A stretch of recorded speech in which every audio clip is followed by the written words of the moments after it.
Wednesday's vote by Ukraine's parliament to confirm Yevgeny Khmara as the new defense minister comes after his predecessor, Mikhailo Fedorov, on Tuesday called for elections which have been suspended under military rule since the widening of Russia's invasion in February 2022. And for more on this, I can welcome Volodymyr Yermolenko, who's editor-in-chief of Ukraine World and president of PEN Ukraine. Good morning, Volodymyr, and thank you very much for joining us. Can I start by asking you, why is Mikhailo Fedorov making this call for elections at this time? Well, because there is obviously a discussion, political debate in Ukraine, and more and more criticism arise against President Zelensky. Mikhailo Fedorov showed himself as a very effective digital ministry leader, and then he became defense minister. So, of course, he has some very good credentials. But at the same time, his call for elections, I think it sparked surprise among many Ukrainian citizens, opinion leaders, among those who are critical of President Zelensky, because it's a big question whether Ukraine can afford elections right now during the full-scale war, during a situation when Ukrainian cities are under constant attack, as you reported just now. And of course, the society needs consolidation and not the political fight and political battle that the elections might bring. And of course, there are so many questions, logistical questions, security, safety questions, how the elections can be held, how the military, for example, 1 million people, over 1 million people can participate in the elections passively or actively. So I would say that this declaration rather sparked surprise and a lot of criticism in itself. You mentioned there that there is a lot of concern within Ukraine as to whether these elections could actually be held. Is it perhaps a case that, contrary to Russia, Ukraine's relatively open society is perhaps hampering it in a way in the war effort? Well, definitely we are in a very difficult situation, in a kind of a deadlock, in a kind of I would say how to put it, when both possible options are bad. Because not holding the elections in a democratic, genuinely democratic society such as Ukraine is bad. Because as I say, well, this kind of one person rule since 2022. Ukraine is very, very much now vertically organized political power with President Zelensky on the top.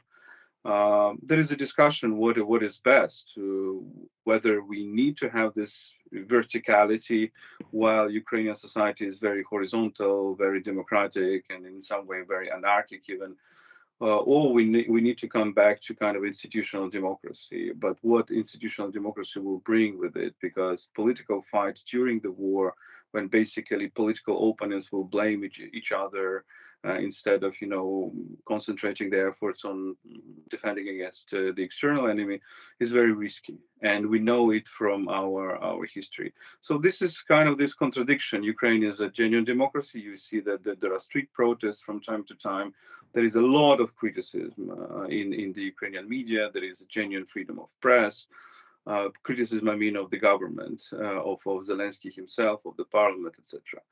But the other impression is that we cannot afford, unfortunately, this internal political turmoil that will weaken the political system, because Ukraine is now very fragile. It's very strong in striking Russia deep into its territory, but it's now lacks anti-ballistic missiles, and it's practically very, very vulnerable. And we need, of course, external support to improve our air defense. Otherwise, it's just a massacre, as happened this night and as was happening the previous nights. Now, Mikhailo Fedorov's wife warned his supporters last month after his dismissal against building a cult of personality. But does Fedorov see himself as a potential challenger to Volodymyr Zelensky? Well, he didn't until yesterday, and I think that his statement yesterday surprised many people. I think that with all due respect to his efforts and what he's trying to do, And of course, we need to implement those elements of management that he suggests is more digitalization, of course, more fight against corruption, and many other things. But personally, I have the impression that his call for the election rather distanced a lot of people who sympathized to him, because it was seen rather as irresponsible move.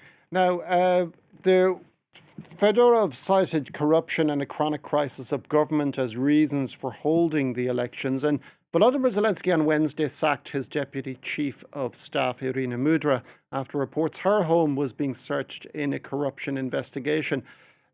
Is the president doing enough to ward off accusations of being too close to a prevailing system of corruption? No, he's not doing enough, and therefore Ukraine is so famous right now for its both anti-corruption investigations and anti-corruption institutions, because we have National Anti-Corruption Bureau and anti-corruption prosecutor who are very active, and all these things that are being done in terms of investigations is the part of their work. So Ukraine has a very strong watchdog, political institutional watchdog. It's not only journalists; it's the anti-corruption offices inside the Ukrainian government, inside the Ukrainian power. And this is, of course, was the result of all those reforms started after the Revolution of Dignity in 2013 and 2014. So I think the only way right now is to really to tighten this watching against the what is being done, because of course, as is many countries during the war, there are some people who want to earn on the war and to undermine the Ukrainian big defense efforts. And of I'll have to course, leave it if we there, have, unfortunately, Volodymyr. We've run out of time, but thank you very much for your time, Volodymyr Yermolenko, editor in chief of Ukraine World and president of PEN Ukraine.